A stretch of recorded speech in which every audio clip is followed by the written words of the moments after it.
Hello, everybody. Welcome back to Reality Realness with three S's. I'm your host, Chantele Francis, with my amazing co-host, Michelle up top. How are you today, Michelle? And happy holidays.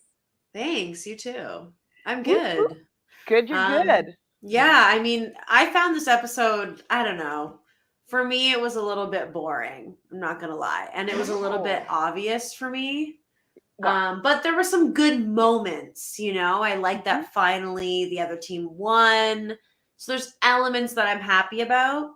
But yeah, it wasn't my personal favorite, but I still enjoyed. Agreed. I hear you for sure. And Matthew, how are you doing this evening? I'm good. Happy holidays to everyone. Happy to be back with my dogs. I Oh, actually, I actually quite enjoyed this episode. I thought the last couple weeks, like the Jordan and Tori stuff, was falling flat, but I thought it did pick up definitely a lot tonight, and it was quite dramatic. And yeah, it's kind of predictable once we knew which team lost. It was kind of predictable of how things were gonna go. But yeah, definitely much happier with this episode than the past few episodes with the non-eliminations. 100%. And Hmm. like, I was gonna come on to this being like, "You're a dog, and you're a dog. I'm a dog," but I completely forgot. So thanks for reminding me, Matthew, of the theme of this episode was the underdogs, the story Yeah. of the underdogs. All the dogs are on Mariah's team. So I'm pretty happy with how the episode went. Yes, it was predictable, but they've been doing that lately. They've been being really, Yeah. really obvious with who is going to be the major players for the episode right off the bat. Like they don't even give you like 20 minutes. Like right away, we can hear what's most likely going to happen or what's going to be the biggest drama point. So I Hmm. wasn't surprised, obviously. I was more surprised that they lost, like, to be honest, because like we were doing a little bit of like a prediction, like what would happen if that team lost, and they did. And I was like, oh, I really didn't actually expect them to lose. Yeah, I mean, the one thing I liked a bit more about this episode is right when they showed the Nelson talking to Corey, I'm like, oh, okay, Nelson's probably screwed this episode. But then right after, they showed Jordan talking to his friend.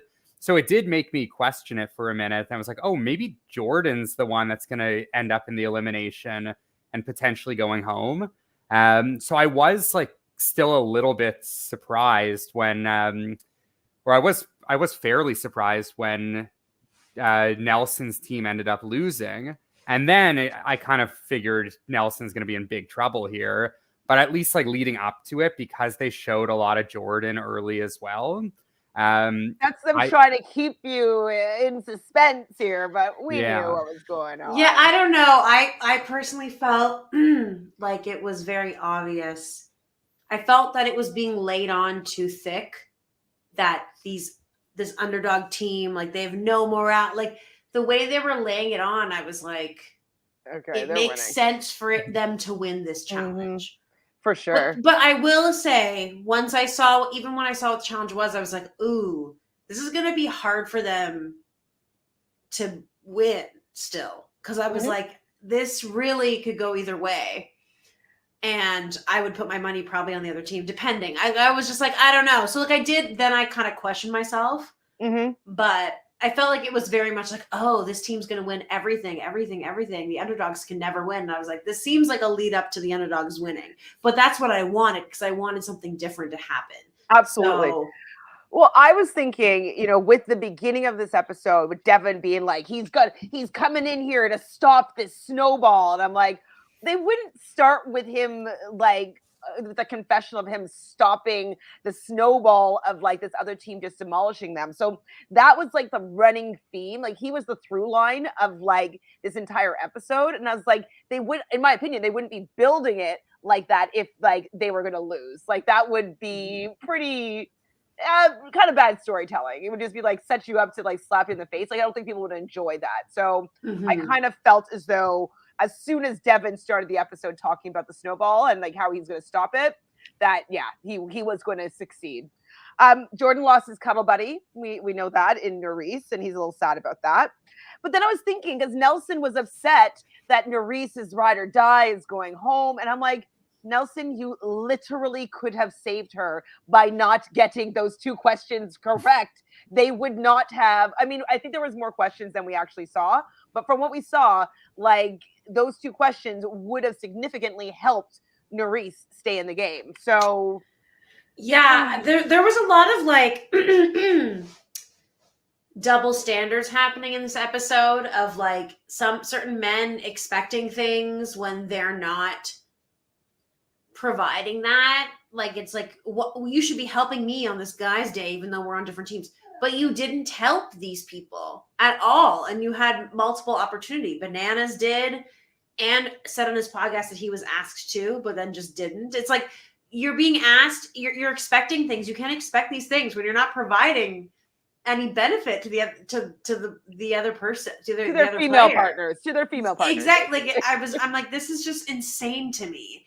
And especially for Nelson, who like, he's had an exciting season. He's finally won and stuff, but he's made such inevitable enemies through his wins that like, he can't deal with the fact that he's in such a bad position comparatively at this point. Like he really didn't set himself up well. Well, because he was playing the middle, he like is going to have everybody from all sides that angry with him, right? Mm-hmm. And then he went up with the person that he was kind of saving from being mad at him. So if he had just taken a side and just been like, listen, like I'm riding with the rookies this season. I'm sorry, vets. Like I'm just taking my chance and putting myself in the best position to maybe get to the end and actually win this final. I would love to be working with you. I'll try to save you if I can, but I'm going to be doing what's best for my game. And I think this season it's riding with the rookies. I think that he would have been fine. And I think people might have even respected him if they threw him in and whatnot. But it's the fact that he's always just double dealing and playing both sides and not want to make anybody angry, but still making people angry, that people are just like, yeah, I don't mind. I'll say your name. Who cares? Mm-hmm. Exactly. Yeah, so Nerys was doing her kind of podcast tour over the last few days. And she had kind of spoke a lot about like Nelson's game and how early on in the season, Nerys was like really pushing to send Bananas and Nany into the elimination. And apparently Nany like went up to Nelson right before. Cried, yeah. And she was crying, saying like, she didn't feel like emotionally ready to be in elimination because she was like going through some shit, obviously. Mm-hmm. And Nelson like felt bad and saved Nany. But then like flash forward to tonight, like Nany had no issues saying Nelson's name, like putting him in danger there. But his second time he did throw, they weren't in the main vote, but he did put them down into. He put them as like one of the 4 teams, which is like, I mean, you got to put 4 teams in, but Nerys was like really wanting to put Bananas and Nany in, and like tonight Nany could have like hypothetically pushed for Chauncey, and it would have been kind of an easy move there, which is what Nelson ended up doing, putting in Chauncey. But like I feel like Nelson just like he's never going to be saved by anyone like that. It's like people will use him as a tool, but I feel like he's just never going to be in a place where he's not expendable. Because he doesn't choose a side. I think there's a couple things. He doesn't choose a side, and I think that he doesn't appreciate what some of the female players could do for him strategically. I think he just, based on like, I don't know, I just feel like he always puts his like male bro friendships above strategically and everything ahead of any female connections he has. And there's some female players over the years that he could use to more of his benefit if he treated them as like an unequal playing field, I feel like strategically, but I don't think they're above him a lot of the time. I'm just saying, like, I feel like he has not given himself enough surrounding people who will ride for him as hard as they're going to ride for somebody else. Well, and I think like what I was saying before he started winning this season is that he hasn't had a lot of power. And so with a lot of power, like you're able to show that you're a person of your word. You're able to show that like, hey, I'm capable of winning. So you want me on your side because like I will win, do what I say, and it could benefit other people moving down further into the game. And so what he did show this season is that, yeah, he's capable of winning now with Nerys, potentially. And he's not a person necessarily of his word. He's not going to ruffle any feathers. So I don't know if it actually benefited him winning these two things, because I'm like, he needs to win. He needs to start building allies. He needs to start gathering the troops so that they were going to support him and want to work with him. But he kind of alienated anybody that could have potentially wanted to work with him because he didn't want to show where he stood. And I think he wasted his power this season, and I think it's not going to help him in seasons moving forward because he didn't really use his 2 wins in a way that was good for him and for future seasons. So Chauncey and Amber are like, they're looking to have kids and buy a house. Like, they're pretty, I didn't know they're that far along in their relationship. Are they still together now? Do we know? Probably. Yeah, I think so. they are. I think so. But I was surprised that they need the money so they can start a family. Okay. Good for them. Honestly, I like them together. Yeah. I mean, they're really cute together. I do think that she's a little bit too old for him. And so the fact that, like, I mean, obviously love can happen and at any age and all that jazz, but she's like 11 years older than him. I feel like he should still live out his 20s, you know what I mean, without getting married. But that's just me being an older person being like, have fun in your 20s. Don't get sucked into a relationship that you'll probably get divorced from, So Johnny is worried, or Bananas is worried about it being a guy's day. He's pretty nervous this season. And I've been watching the MTV all the past seasons, and like, oh my God, like Bananas. Yes, he has so much ego and attitude, and like he's in everybody's face, and he's like, and then this season, he's like is scared that he's going to have to go in. I was very surprised by how defeated Johnny was. And also, he's so safe too. Just like, doesn't he see what we see? Like, he's a smart guy. Like, he knows the game pretty well. Like, he knows Mariah, Nani are never going to vote for him. Like, I'm sure he knows Jordan and Devin are not going to vote for him. Like, they seem to be pretty tight knit this season. So that's already 4 people right there out of 6. So I don't really know why he's freaking out. Like, obviously, there's still the draw. But, I mean, if Nelson or Fessy is the house vote, it's pretty easy for him to avoid being in the elimination. And I feel like he's just like way too nervous when like he doesn't need to be. Hold on. This is a little bit of a tinfoil hat theory here right now. But could he just be faking the fact that he's not that well insulated so that we don't assume that production is really helping him and Nani get to the final at least? Because, when he's sitting there with Nani and he's like, I hope that I've been like a good partner for you. Like acting as if they're going to be going for a big dog and like try to send him home when maybe he knows that he's kind of set up pretty fine, but he just needs to have that scene just to shut up all these conspiracy theorists. And it's rigged for Bananas and Nani. Do you think Bananas and Nani will get to the end? Yeah, I do. I don't know, because I mean, I don't think so. It depends. Like, this twist is so weird because like we don't know how long it's gonna run for. But at this point, because there's only 3 girls on Nani's team and 3 guys on Bananas' team, like there's a pretty decent chance that at least one of them ends up in an elimination. And like, let's say like Amber is the house vote and is up against Nani. Like, I think Amber beats Nani in like most eliminations. But they wouldn't be out for good. They would still have most likely an opportunity to come back in. And Nani, well, that's what I'm saying. Like, it depends how long this twist lasts. Like, if this twist is only 2 more weeks. And it depends on what the challenge is going to be to come back in. Like, whatever they're doing once they get to that point, whether it's a purge situation, whether it's, one of the return, whatever they do with it will determine how much, because it depends on what type of challenge or thing it is. Was it Rivals X's? Was it X's? Yeah, X's 2 or 3, whatever. When they were in the kind of redemption house type thing and they had to keep on winning their way to come back into the game. So Bananas and Nani have been able to win that type of, gauntlet and go through a bunch of different people to get back into the game. So I could put my money on them, but at this point they don't have anybody to even go up against. So it could just be a matter of just outlasting at least one of the ride or dies. So if Nani does go out next week and Johnny is able to make it, I don't know, 2 more weeks, and we get to that point, like maybe they just come back in because there's no other women that are in there to compete against. Well, Maybe.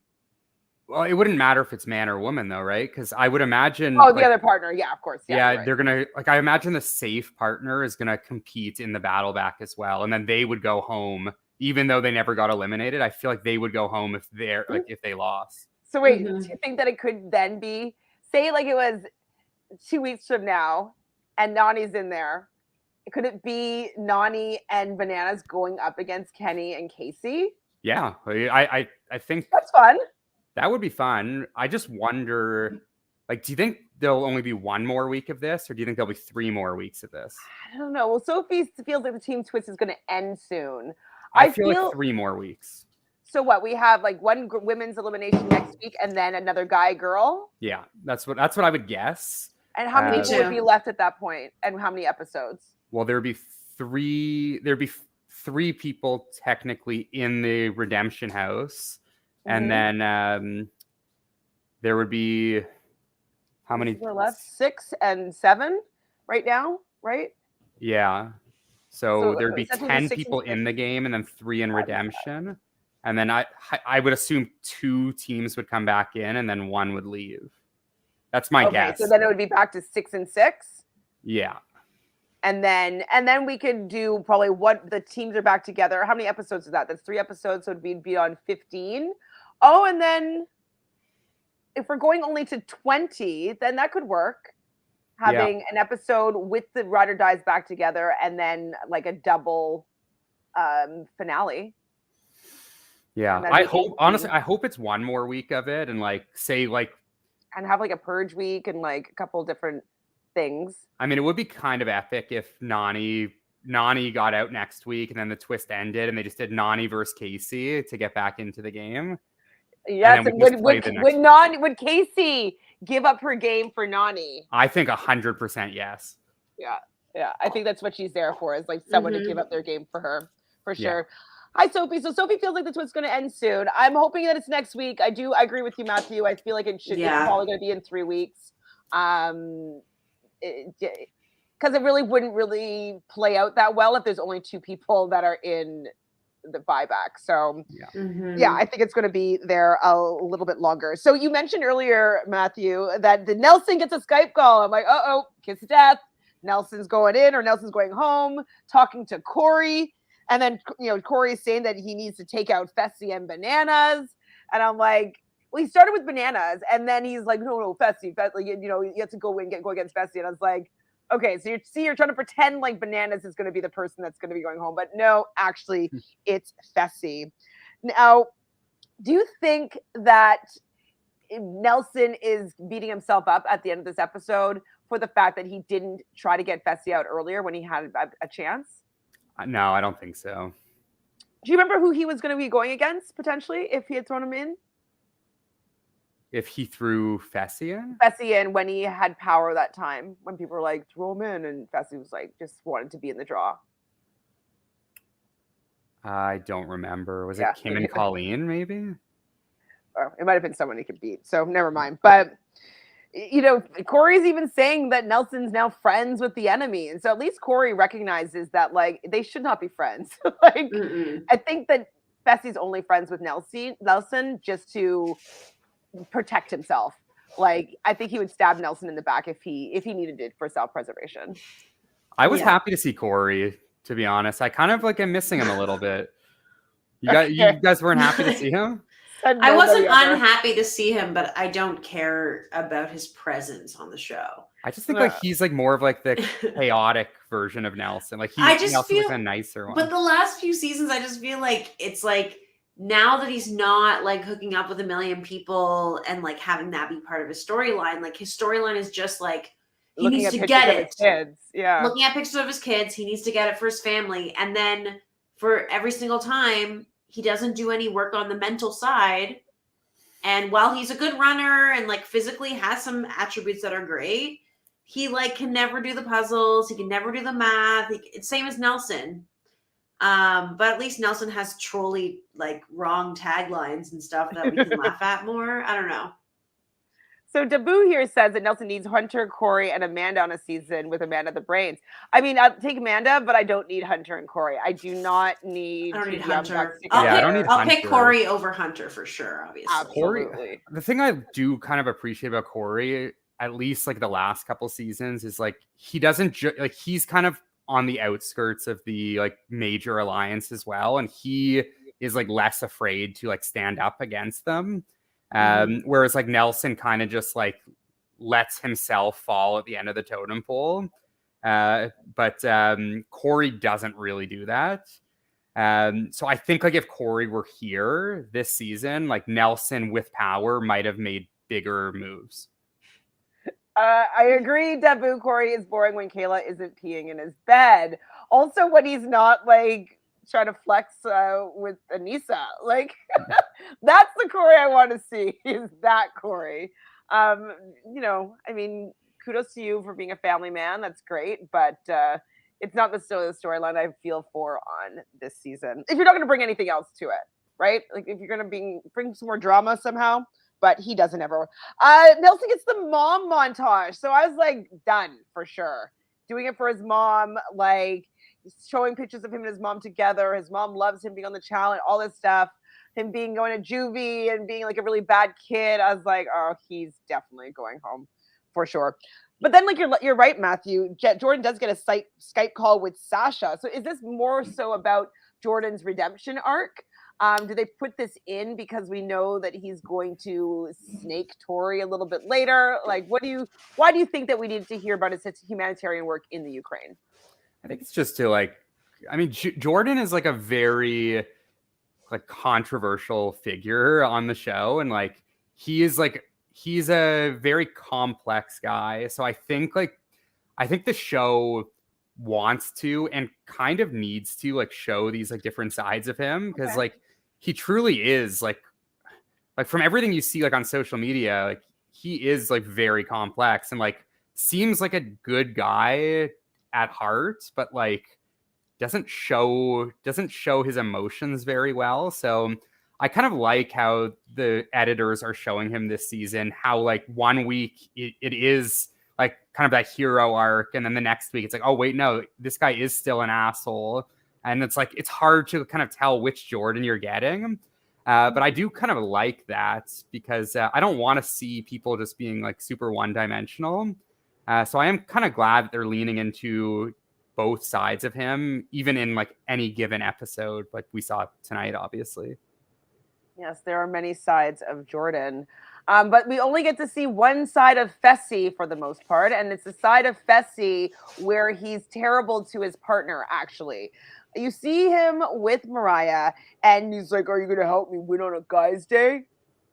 And, like, Michelle, were you fuming? I just, like, wish she could have said, like, are you serious? You know what I mean? Like, we're not on the same team. He literally said to her, not my team, not my teammate, not my problem. Mm-hmm. I was just confused this whole episode as to why she needed to protect him so much when he was already so awful to her. Like, he broke what you had. When you were partners, he didn't communicate with you about decisions that were going on. He made it clear that he wasn't going to help you with anything when his team was winning. And now when he's more vulnerable, he's coming to you. Like, why do you owe him anything? In fact, you have more than reason to vote against him. And I understand her wanting to like protect him as far as like he has a high chance of winning an elimination if he comes back. She doesn't want to make him mad. Like, I understand that side, but it seems like she feels at this point like real loyalty towards him still, and that's very confusing to me. Yeah. So that I think that is something that annoyed me about the episode, is just having to like witness that. I was like, oh, I'm annoyed by this. Yeah. My theory behind that is that I feel like there's so many like savvy vets in the game that I feel like they must be talking in the house about like what's going to happen after the teams end. So I feel like there is like at least like some talk about like when the format does inevitably change again, like, are you going to go back with your partners? And like, if that's the case, maybe Mariah doesn't want her partner to leave because she doesn't know what will happen to her.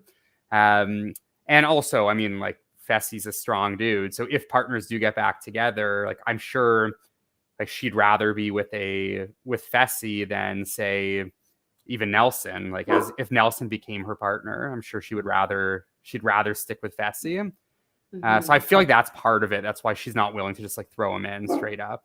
Well, I mean, because she's a little bit of a smarter player. I mean, like, well, maybe down the road I'm going to need him, or maybe we're going to come back together. I'm going to run this final with him. So I still want to be a good partner, even though he's been a dick partner to me.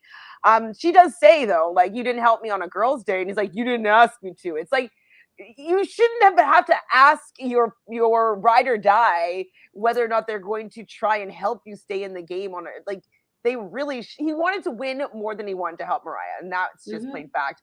And to your earlier point, Michelle, and it reminded me of when Devin was super pissed at Tori when she got switched onto the other team last season, and she won for her to help her team win, and she shouldn't have helped her team win. He should have helped him win. And I was just like, since when?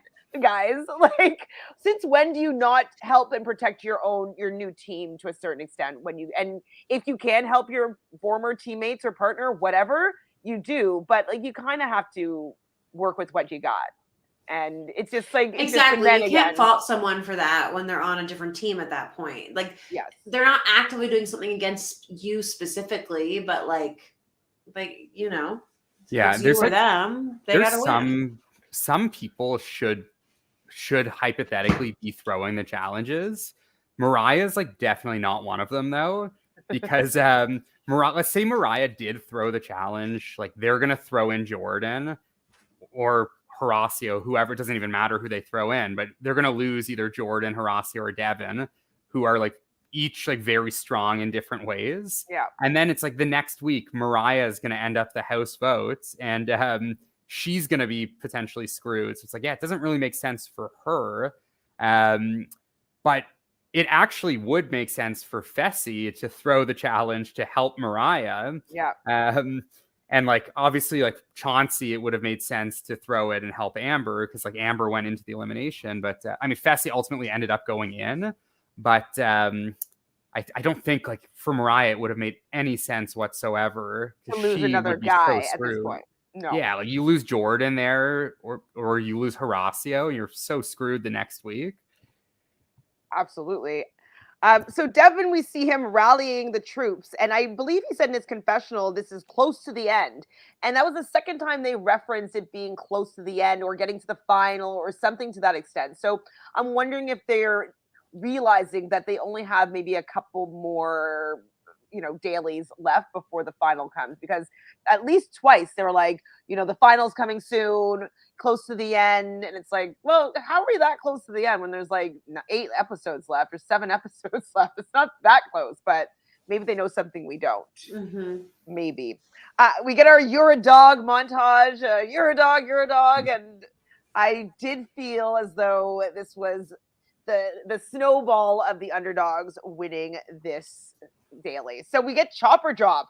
What do we think about this daily? Basically, the whole team is going to be hanging on the bottom of a helicopter, and there are a few different targets with different point values that they have to drop into, and then from that point swim to the finish line, I guess. I have a question about it, but what do you guys overall think about this daily? I didn't mind it. I thought it was okay. That was kind of cool. But then I'm like, was it too easy? Because how did both teams get all the things that they wanted? That just seemed like, I thought no one, was going to be really difficult. Well, if you notice, they did not really show a top angle of the teams getting into the square. So maybe some of them landed on the side of it, but they didn't show it from that angle, so you couldn't fully tell that it wasn't completely inside the target. That's right. I think that they wanted that for higher drama. But did they have to do 2 teams in the first one, 2 teams in the second one, or could they all have tried to get the last 100-point target? That's what I was confused about too. When they were talking about, like, when they were giving the instructions. Because they said only 2 people can get any one box of points at a Okay. time. That's Okay, what they so- said as part of the rules. So you had to do It it had that to be way. 2, 2, 2. Yeah. Okay, Yes. gotcha. At So- most. Right. Okay. So I didn't catch that part. So I was just like, just Mhm. all pile up and try to do the last one. Like, why do you have to get 4:40 being like the time to beat and then have it be an actual race to the finish line? Okay, so that settles that for me. It didn't seem that difficult for anybody to do. The swimming was going to be the most challenging part, and Nelson not really being able to hold on to his bar as well as everybody else. Like, he was spinning and like looking super awkward, like just flailing up there. What happened there? He said he grabbed it the wrong way, and I think he was trying to switch his direction. It was just like classic, like Nelson fuck up. It was a classic. It was such a classic. It looked so awkward. But him and Chauncey were the weakest swimmers, so they were going to be doing the last target. They did all hit it. They did all swim and get to the floating dock. And we get a confessional from Anissa being like, Fessie's really showing up this season for his team. You know, I was a teammate with him and he wasn't great a teammate to me, but he's so amazing with this team. I was like, what's happening? He hasn't been that great to his teammate, Mariah, at all. And like, he wasn't that great with his current team. I think he was just scared that it was a guy's day and he didn't want to lose. Oh, I don't think it was 100%. everything. Yeah, if it was a girls' day, there's no way he would have like been helping them swim and like dragging them along. I mean, like, yeah, like in today's challenge, like obviously like he was a good team player, but it was more so because it benefited him, obviously. Yeah. There's no chance if it was a girls' day, he would have like put in that extra work there. Ooh, Dabu says that didn't make sense to Daly. Shouldn't the furthest target count for the highest points? Yeah, I wouldn't be surprised if they should have done it maybe backwards. They could still have had the biggest target be like closest, and then the smallest target be closer to the end. But the swim was the part that sucked the most, not necessarily the landing, the drop. I didn't mind how they did it, just because I thought it was like it was like more strategic with how it was today, because the bigger target, like the easier target to hit, would mean that those people have to swim further. So if you put the first team put their weaker swimmers first, or the swimmers wait, that so were if it was like struggling. 100 points for the first one and be the strongest team person. Yeah, because like say like if it was 100 points for the first one, like Jordan would have just done the first one and then swam the furthest as well. But at least now he had to swim backwards to help. So I think like you're right. Otherwise, it would just become like a two person show for the most part. Right. Who could swim the furthest distance the fastest? Yeah. So I didn't mind that part of it, but and they had to be strategic with the way that they did it, with the fact that they put Chauncey and Nelson, who can't swim very well, at the closest target. They wouldn't have had to they wouldn't have done that. They would have been like, here, you guys get the lowest amount of points and you swim the least amount of distance. I just don't like these kind of dailies, because it's like at the end, it's like TJ just says, and they were separated by 2 seconds. Like, how do we know this? Were they really separated by just 2 seconds? Like, I find that very hard to believe. And they checked the tapes over and over and over and over again. I'm like, TJ, you never check the tapes ever. Never. It's like 2 seconds, really. It's like, obviously, like, they want to make it dramatic, and like, I don't know. I find it like very suspicious when it's just like timed challenges and we have no idea what the times are. Like, we can't see the times. It's obviously edited, so it's like, okay, do they just want to even out the teams a little bit? Yeah, they know a slaughter is boring. Yeah, it's not interesting. It's not fun. But I was rooting hard though. I really was like, go underdogs! Like, I was with Devin and them. Me too. Chance. I'm like, come on, underdogs, you can do it. And Jordan's going back and he's pulling them and swimming with them. And I was like, I was really rooting for the underdogs. And it seems like TJ was as well, because he says that, it was 2 seconds separating both teams. And you saw the face of like Fessy's team just kind of like drain because they thought that they just slaughtered the other team. And now they're kind of nervous, like, oh, wait, maybe we didn't do as well as we thought we did. And then before the commercial break, TJ looked pretty happy. And I was like, I think he wanted Team Underdog to win. Yeah, because it changes it up, right? And TJ loves Nelson, eh? I think so too. He loves him. After like last season when like TJ was consoling him when he lost in the final, and then like all this season, it just seems like TJ has like so much fun at Nelson's expense. Yes, absolutely. But we learned that the Team Underdog gets the W. They finally get a win here. And we get a confessional from Devin saying that he is one of the best coaches on the planet. So do we give Devin all the credit here for motivating his team? Give him some credit. I give him some credit, yeah. Oh, well. He definitely brought the energy up. And yeah, the morale seemed to be up. A lot of team building, motivational speaking moments. So Nelson, though, he didn't want to leave us without a little nugget of a poorly said saying. But he does mention, now we have to suffer the consequences. And I was like, oh, Nelly, yes, you must be leaving this episode because you're leaving us with a wrong word, consequences. So this is the worst case scenario, obviously, is Nelson going against Fessy, and they're kind of having this discussion, like they don't want this to happen, like that would be the worst case scenario. And I'm like, okay, so great, that's probably exactly what is going to happen. And he's realizing of Nelson that he did throw in some people that may want to retaliate. And that's something that we were just talking about earlier, is that like he doesn't have any foresight to see like, hey, I need to build some alliances with people so that they won't come for me or that they will protect me. And he didn't do that. He just has a bunch of people that are kind of irritated that he threw them in. He didn't mean like, hey, let me make a deal with you. I won't put you in as the main vote. I'll put you in the draw as like, and give you the best shot to stay in the game. Like kind of like what he did with Olivia that first round. He didn't do that with more people. So he's finally realizing that he's kind of in a shitty position. Yeah. So Bananas is also worried. But I, at this point, was like, Nelson and Fessy are going to be the vote here. I don't know which one, but that is most likely going to be the matchup.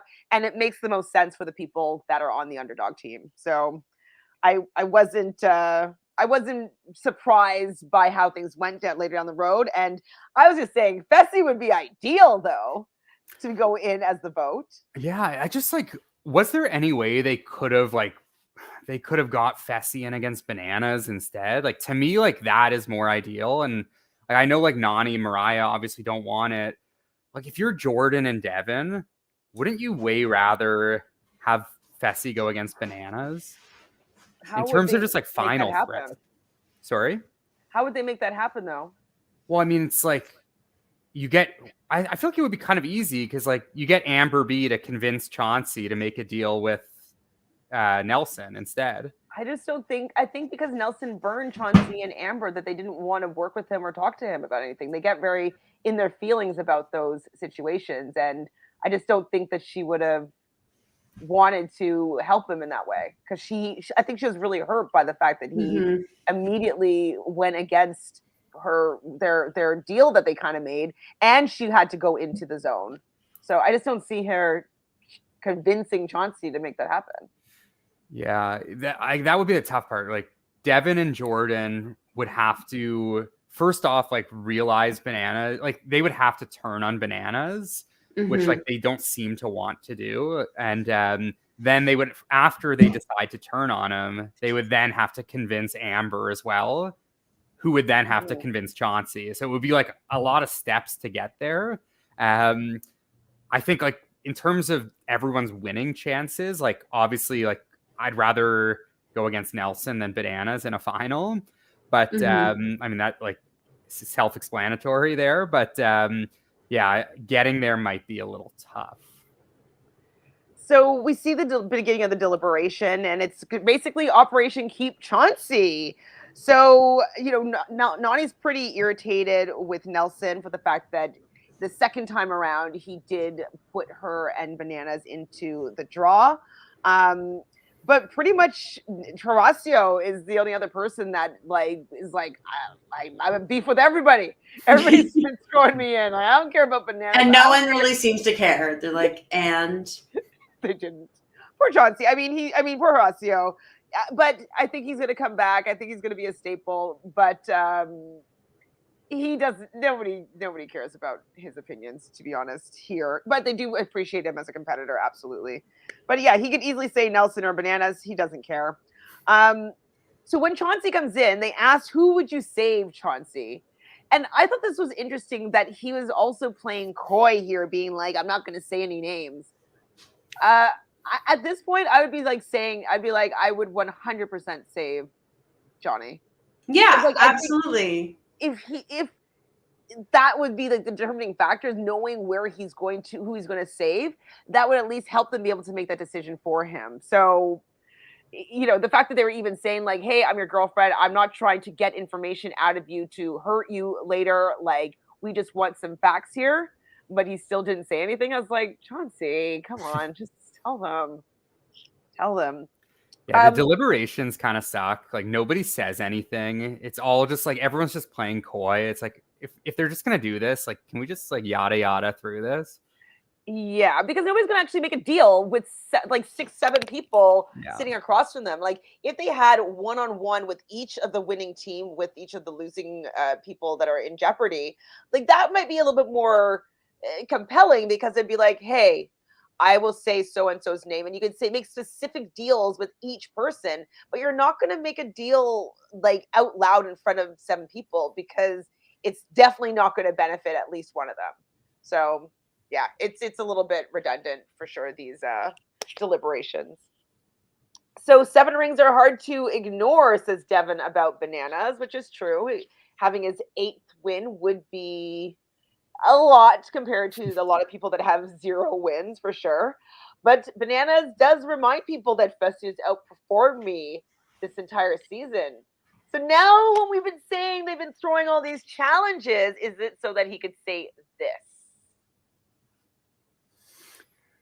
I think he's using it to his advantage, but I don't think it was necessarily. Yeah, I think like regardless, he could just kind of use like Fessy's like pure size, like as a look at this guy. Like, obviously, like he's more threatening. And I do tend to agree that in a team format, like Fessy is like more valuable than Bananas.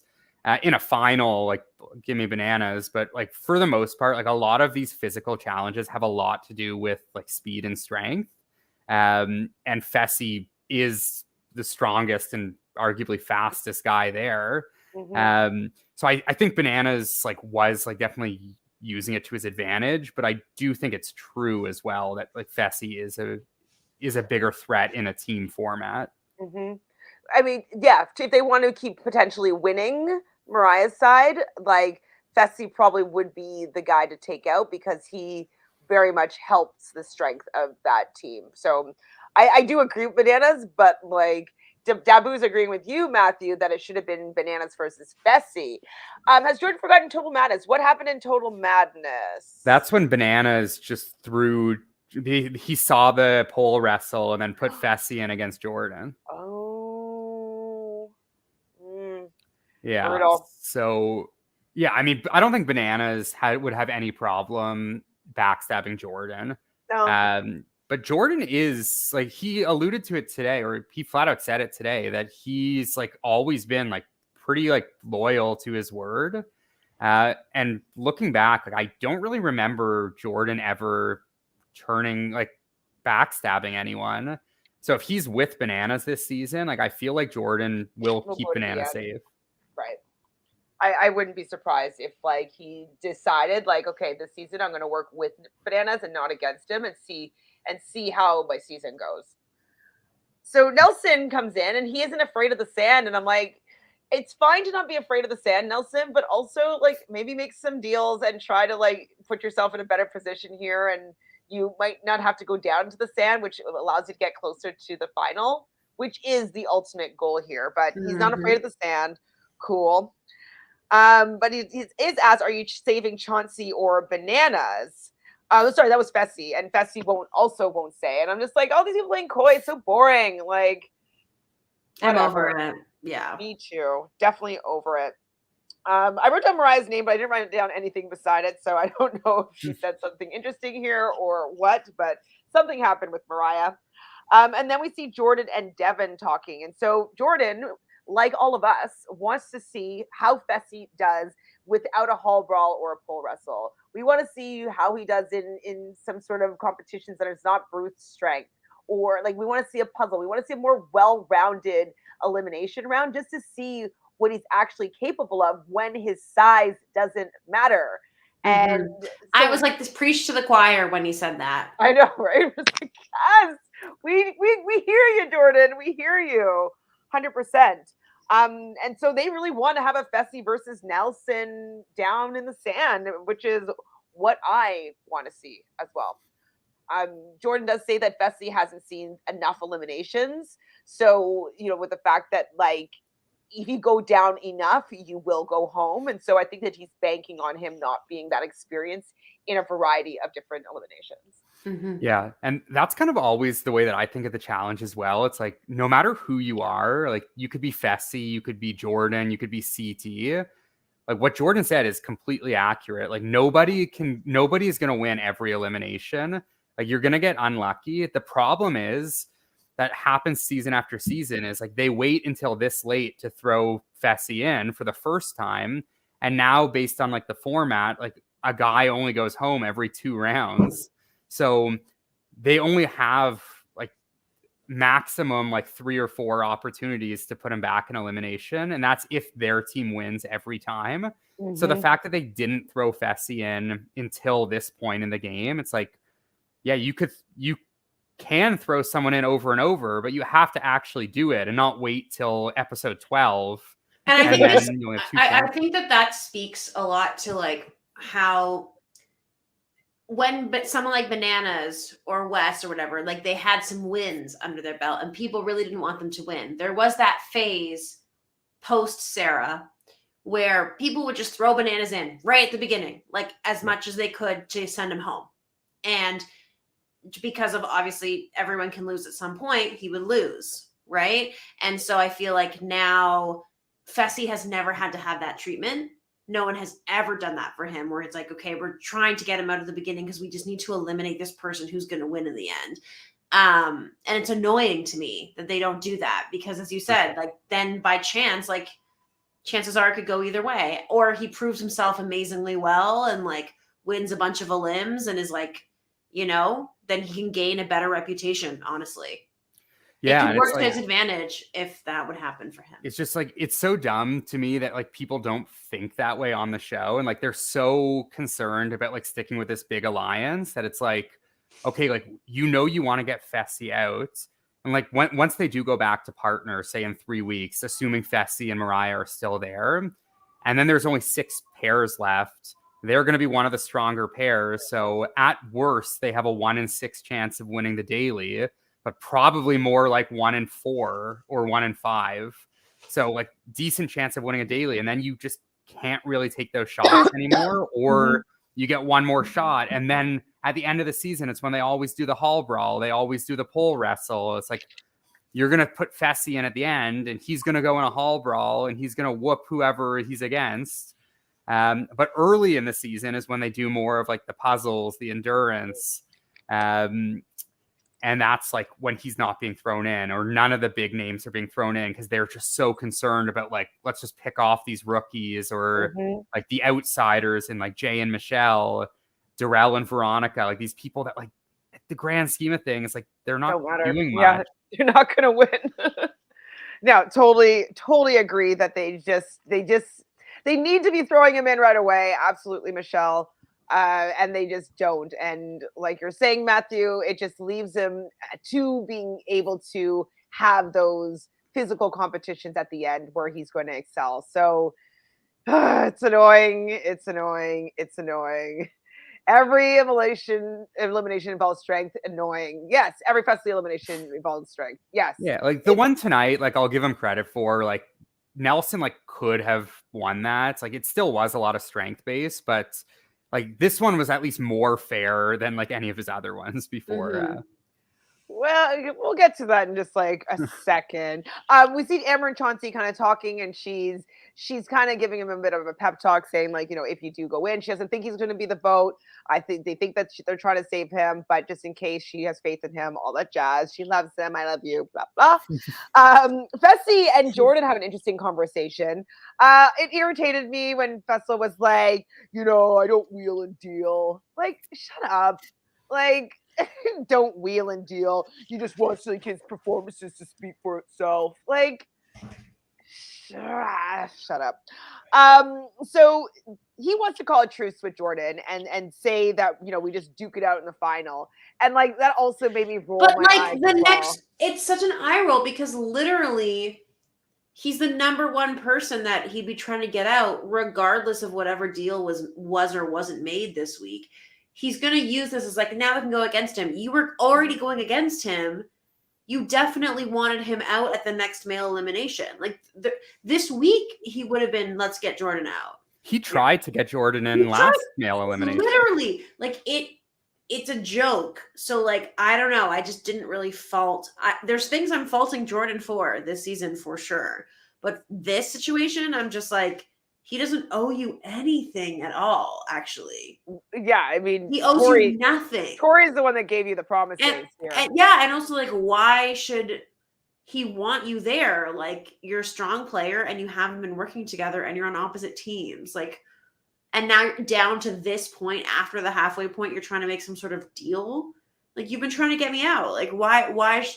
I have no loyalty towards that. So that's how I would be feeling. Next, though, so Jordan does say at the end of this conversation that he isn't saying his name. He's not planning on saying his name. Yeah. And then we see Jordan on the exercise bike, and Tori comes up and gives him like a friendship ultimatum, which I'm like, ugh, this isn't a good look. This is emotional manipulation, Tori. Like, you can't go to him and be like, it's going to ruin our friendship outside. She really didn't need to.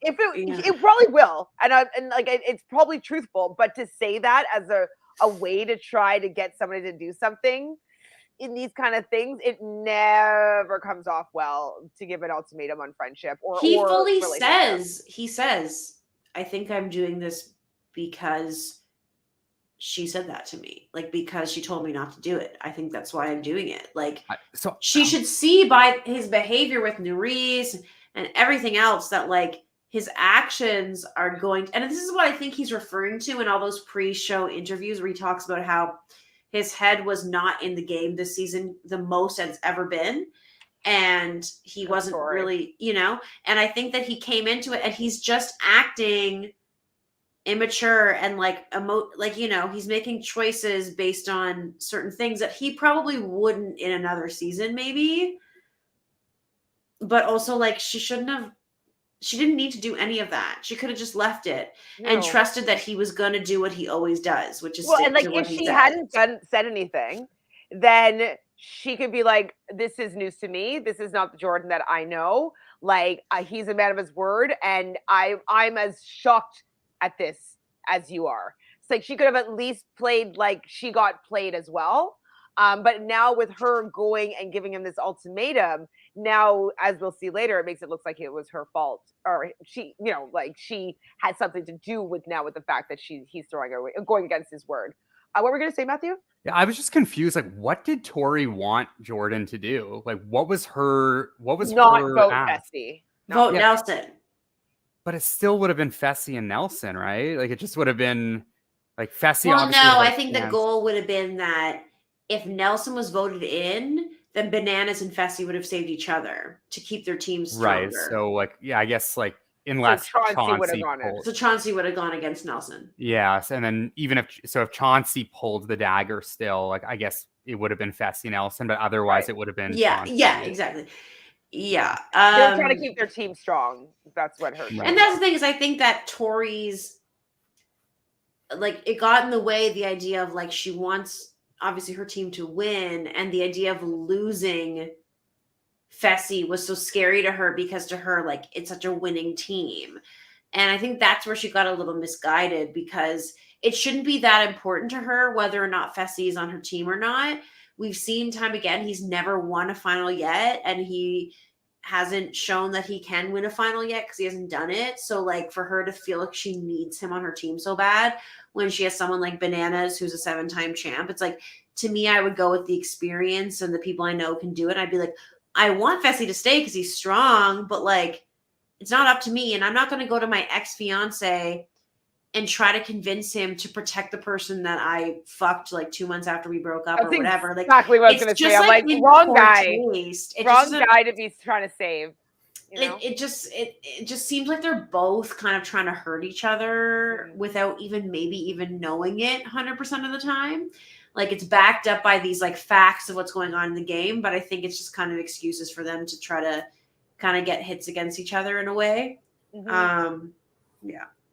Agreed. And Dabu here is saying, like, why is Tori stressing out or trying to sway Jordan? Devin is safe in a Dana girls elimination.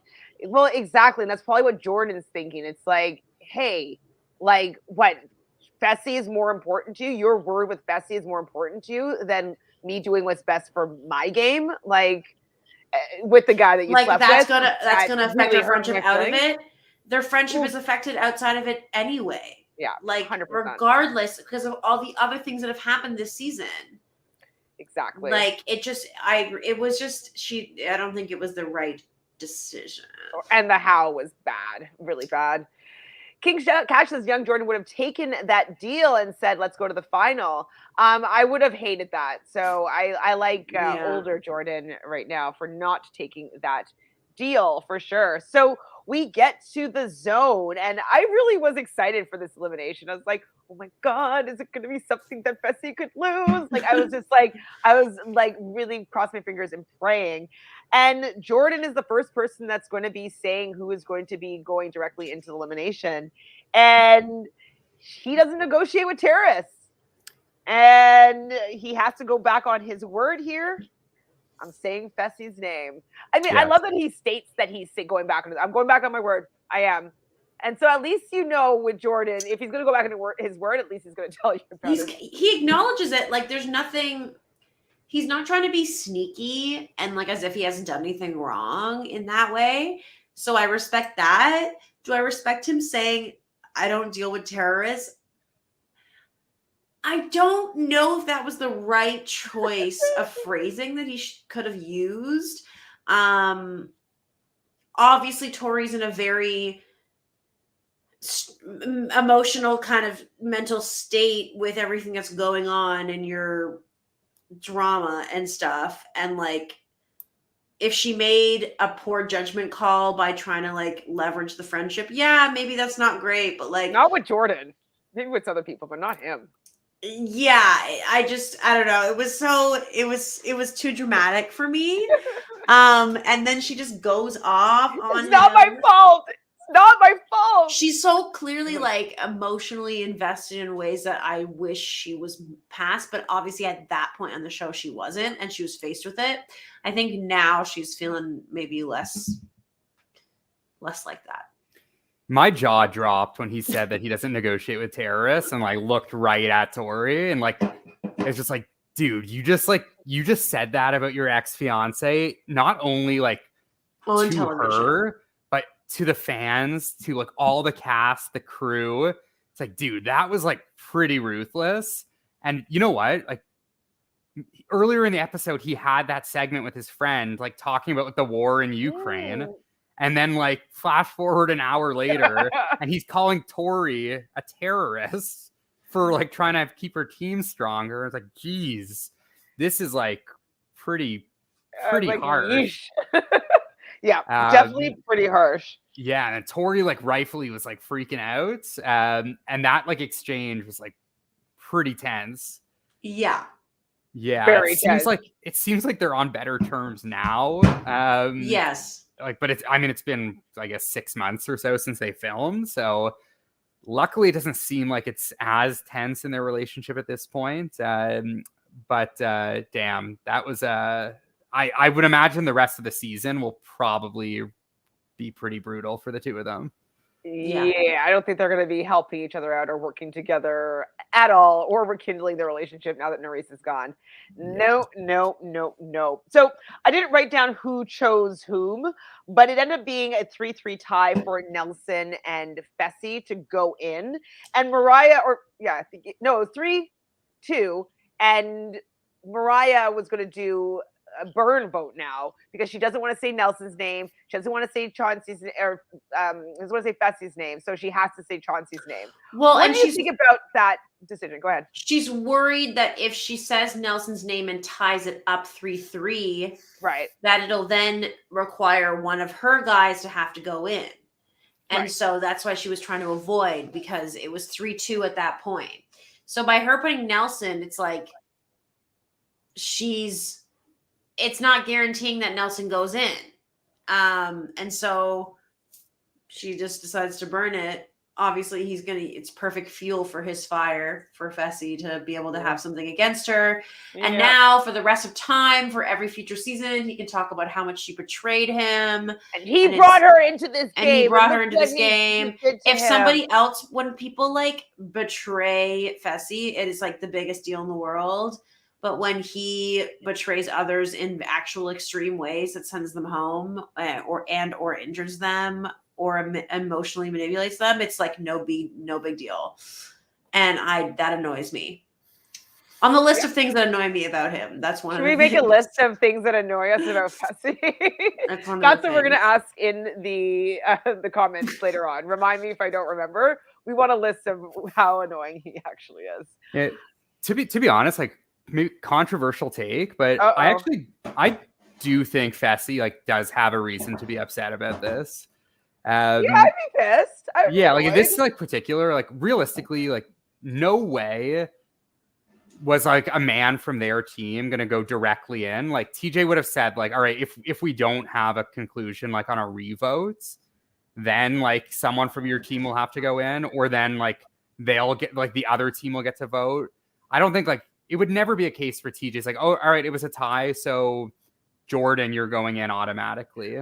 But but she's never watched the show. Exactly. She hasn't seen episodes. She doesn't know the format, which she's said. So she probably just got scared of like she definitely does not want to jeopardize her guys after they won their first elimination or daily. So yeah, I'd be pissed, but I also don't know if I was brand new to the show, if I would risk our win for, we're giving him an opportunity here. Like he's going to go either against Nelson or Chauncey. That's not the worst.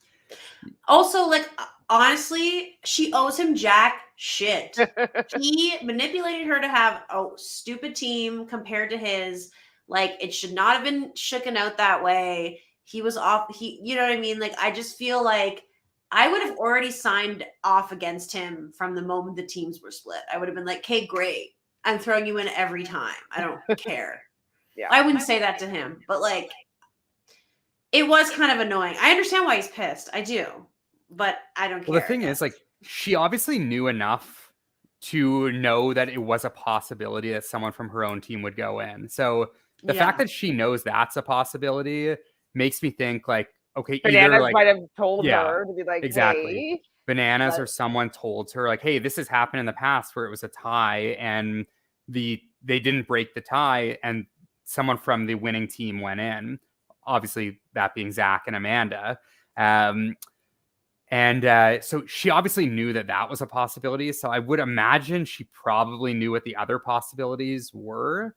And like, yeah, maybe she just like really didn't want to like have any sort of risk there. It's just like by not saying Nelson's name, you are essentially saying Fessy's name. Like there's no way around it. Totally. So it's like she was ultimately responsible in a way for like Fessy going in.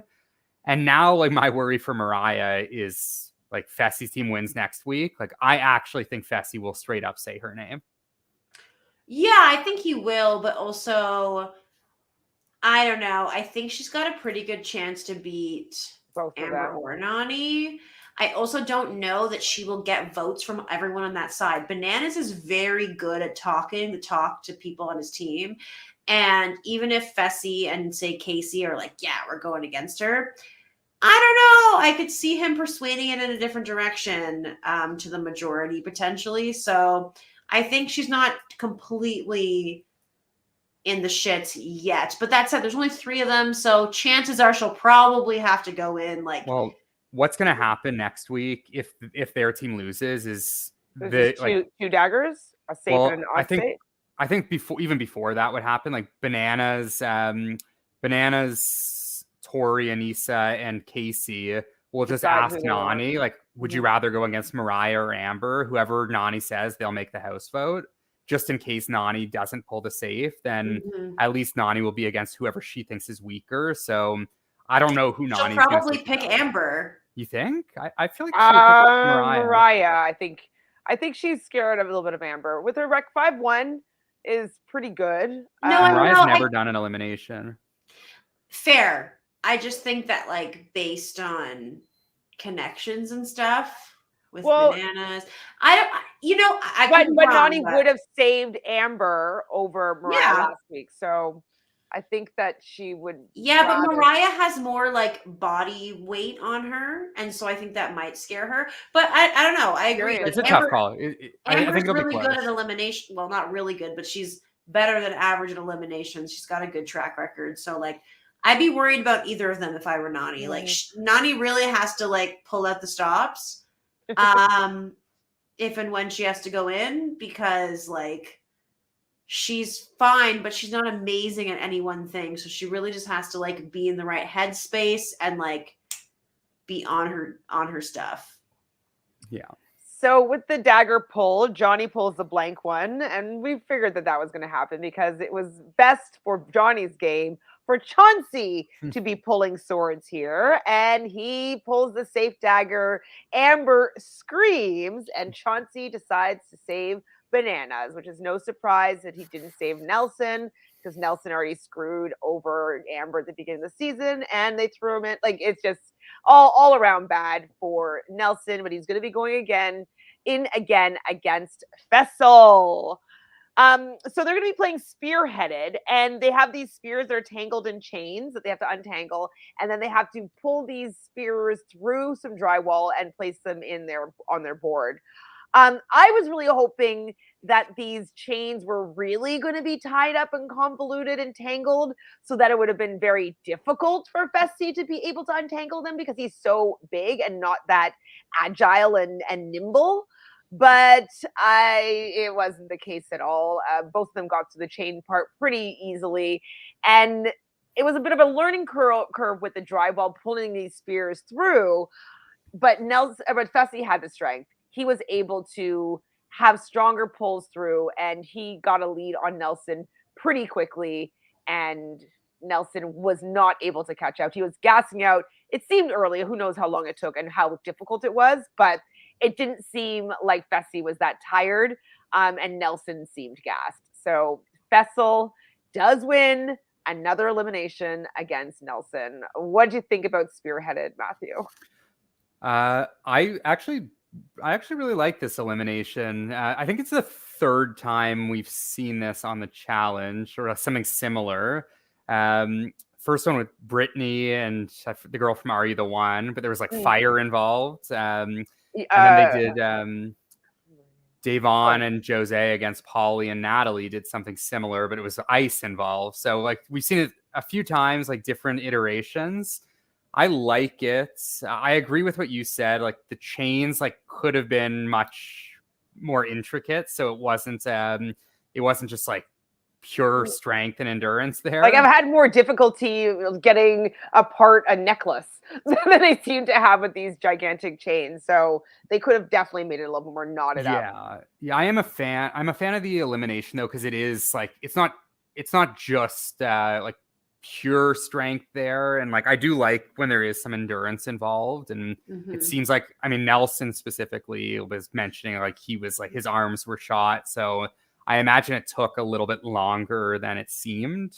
It seemed like both guys were like pretty worn out at the end. So I think like that's like the sign of a good elimination when both guys are kind of drained afterwards. So overall, I liked it. I mean, I was definitely rooting for Nelson. I'm a big fan of Nelson, especially this season. So I'm sad to see him lose that one, but I do like the elimination for the most part. Same. But I mean, I know that it was a decent elimination. I liked it as well, but it still, I felt, wasn't that matched well, because Fessy does have probably like 7 inches on Nelson, maybe like at least like quite a few, like maybe half a foot on Nelson, and that allows you to have better leverage and be able to pull better. And I believe that there was some that were like even in an awkward upward angle, which, you know, you'd have a little bit more way to pull it down to go straight through the drywall. So I do think that Fessy's size really was advantageous for him to win this. Definitely Nelson put up a good fight, but I do think that it was mismatched, unfortunately, again, as usual with Fessy. Yeah, it's pretty tough. I mean, like, what elimination could Nelson beat Fessy in? I think if it was like, I think puzzles Fessy beats Nelson for sure. Yeah, puzzles for sure. Fessy beats Nelson. Anything that's like obviously like a pole wrestle, a hall brawl, Fessy beats him. I think it would have to be something sort of like speedy back and forth, which I know Fessy is fast, but like crawly though, like it has to be speedy with like some crawly or maybe some balancy. I don't know if Nelson's that good at balancing though. Well, I mean, like, I don't know. I guess I'm imagining something that's kind of relay-ish or something. But again, and then that would be a toss-up in my mind. Corey versus Kyle swing elimination. I don't remember this. I think it was. Are you throwing it back and forth? Wasn't that Josh and Kyle that did this swinging one where they had to grab the flags and swing back and forth? Yeah, so something like that, like potentially. But I feel like Fessy would win that because he's just way taller. He's just way taller. Oh, he has better reach. I would say Nelson is very fast with running. Like, he's pretty good runner. Eating gross food, obviously. They don't really do those for elimination. Next week, the daily looks like a food eating comp. So, I mean, maybe Fessy's team will not win that one. That'd be amazing. But it's going to be a girls' limb, so who cares? But that's why I'd still rather Fessy's team lose, for sure. That's true. And it's probably that's why maybe we're going to see more of Tori freaking out, because maybe Jordan's not going to protect her or whatever. And he might say her name, and she's going to freak out, obviously. Because honestly, like, with Anissa, you've got Anissa, Tori. Who are the other girls on her team? Olivia. And Casey. And Casey. I'll be real. Out of those 4 people, I don't really care if any of them go home, really, in the grand scheme of things. Nah, me too. Except for Tori, I would like to see stay. I want Olivia to stay too, I think. And like, yeah, I like Olivia. Like, I would pick those 2 over the other 2, but I'm not going to be as affected as I will by Nani's departure. Do you know what I'm saying? So I guess I just feel like, I don't know. I'm kind of fine. I'm fine with them losing, even if it's Girls' Day. It's true.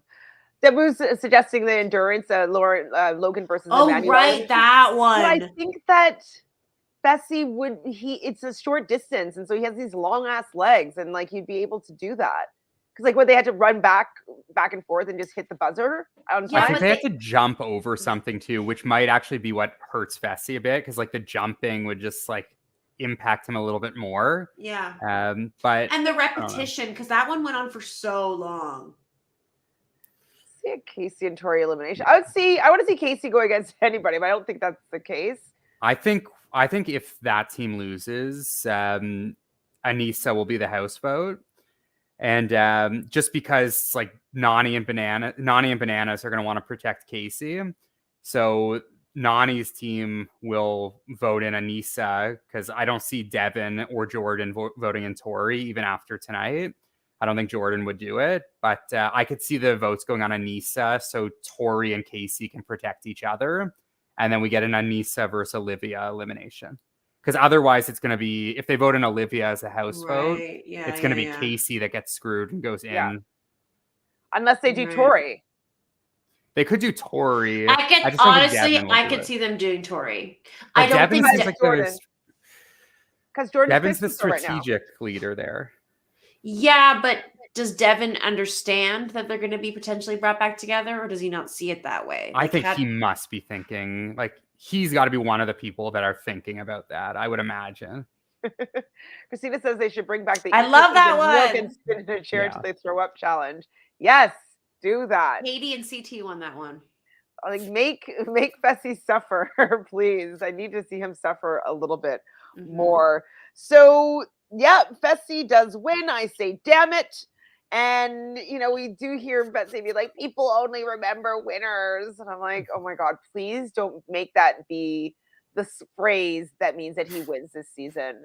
I'm hoping that it's just for this episode that we're going to remember him because he won this daily or this elimination, but not that he wins this season. I don't know if I can handle this, guys. I don't know if I can handle it. I'm just trying not to think about it because truly it's very far away from now.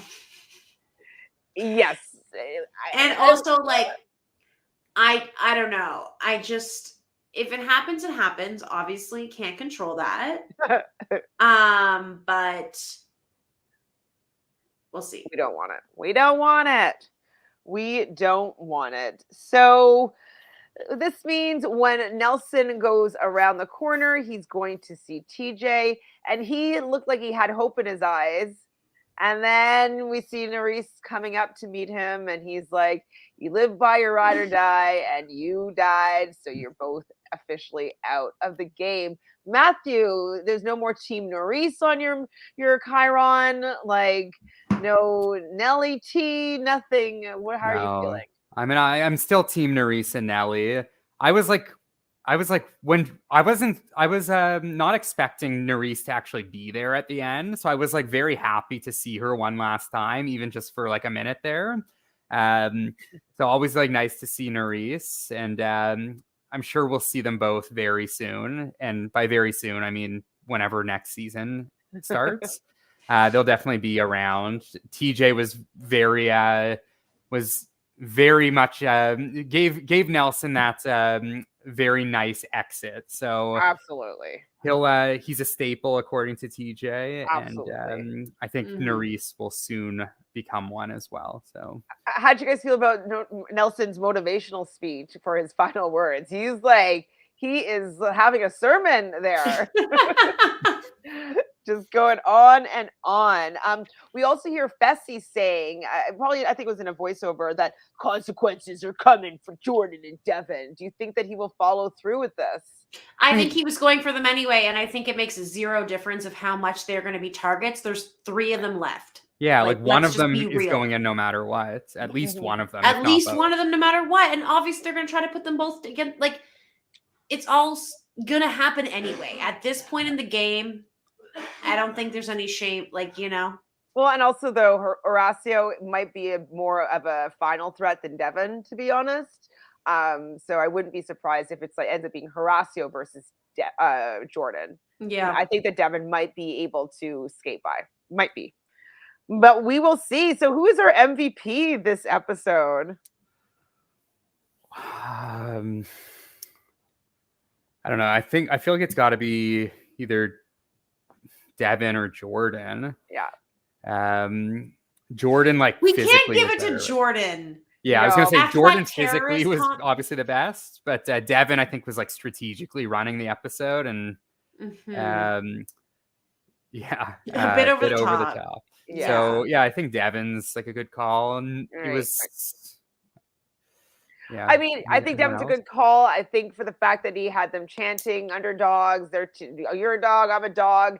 They kind of branded themselves. And I think that that's important for creating kind of a legacy or part of the storyline and the lore of the season is going to probably be when the underdogs maybe came back, or, you know what I mean? Like, it's a turning point in the season. So I think we have to give him some credit for being a major catalyst of like the kind of the midpoint, the break in the season. So yeah, I agree. Devin deserves this. Yes, I thought that it was great that Jordan turned around and pretty much actually single-handedly swam and got back some of his team members to get them that win. But the over-the-top terrorist comment was just a little bit un-MVP worthy. So taking it away from Jordan, and we're going to give that to Devin. That's what I think. Well, anything else you want to talk about of this episode before we say goodnight? No, I think, I hope for just a few more episodes of this format, but at least now there will be some excitement because there was only three men, 3 women on one team, 3 men on the other team. So I think there's a lot more excitement here and less like picking on the outsiders. So there is that, and hopefully it kind of ends soon and we can just get back to the old format. Yeah, agreed.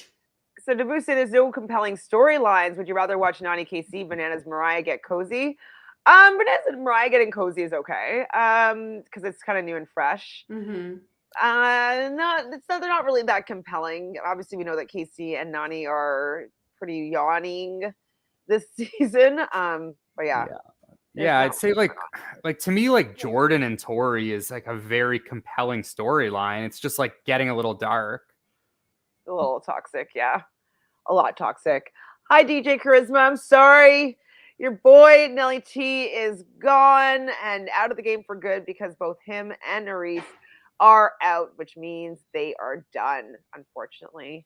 But we know he'll be back. So, and maybe there'll be some more tea in when we get to London where they have the reunion. I want to know what happened with Nelly T and Olivia. Did they try to rekindle something? Like, how did it all fizzle out?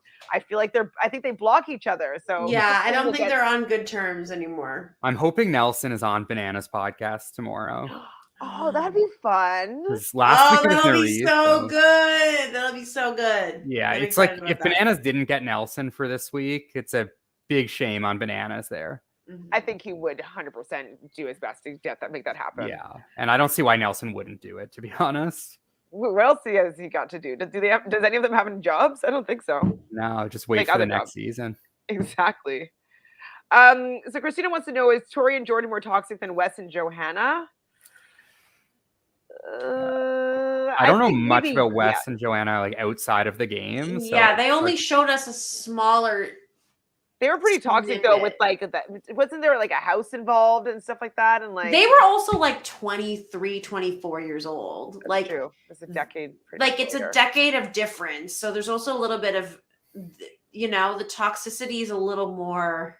And they should know better because we're a little more politically correct and like understand, how people are in relationships. So at this point, I would say yes, because they're older and they should know better. But with what went on, I believe, with Wes and Johanna, I think that was a little more of a toxic relationship because they were so much younger. So, I don't know.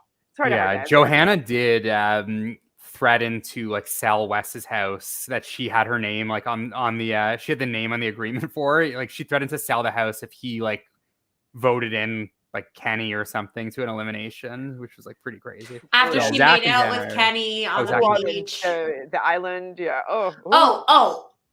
Like obviously Zach and Jonah. Like I mean, congratulations on their second baby. Oh, Zach and Jonah. Sorry, I was thinking Jenna too. So. But like, congratulations on their second baby. They just had another one yesterday, I think. Zach and Jonah were very toxic. I think the worst is Cara Maria and Abram though.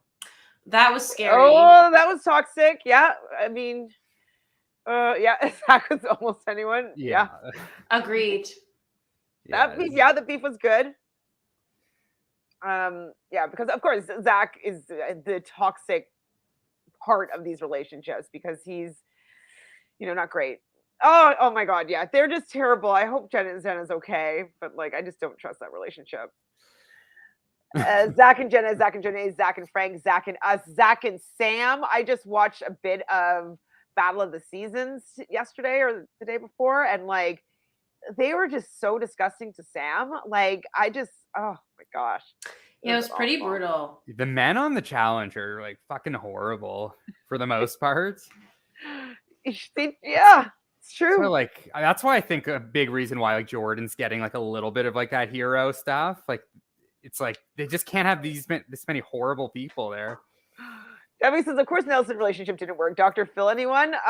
Did you ever watch Dr. Phil when it was Nelson and Angela? Angela, yeah, I saw that. It was, It's pretty messy. yeah. Michelle, did you watch it or no? Have you seen it? I've seen clips, and Okay, that's cool. all Yeah, I need to see. That's all you need to see for sure. It's that's more than enough for me. Definitely. Well, thank you both for joining me here today to talk about this episode. I felt better talking about this episode because it wasn't the exact same thing over and over again. So yes, I appreciate it having a little bit of a shakeup, giving Devin the props for the shakeup mid-season or a little past mid-season. But I'm happy to talk about it with you guys, and we guess we'll be back next week. Woo! Happy New Year! Oh my gosh, everybody in the chat. I guess we won't be seeing you until next year, 2023. If you haven't done so already, please like this video and subscribe to the channel and leave a comment on. Oh yeah, we're listing all the reasons why we're not fans of Vessel. Sorry. I need to understand. I don't know if you guys heard, but like I was talking with Drew yesterday, I think it was, and I was telling him that my mom even is not a fan of Fessy. She's like, he's so mean, like he's only in it for himself and whatnot. And I'm like, if my mom, who's like casual as it comes, is also not a fan of this person, I do want to hear everybody else's opinion. So let's just hear it all. Okay, well, we can be down with anybody you want to be down with. Happy New Year, everyone. And I guess, unless you guys have anything else to say, we'll see you next year. Happy New Year. Happy New Year. Happy New Year.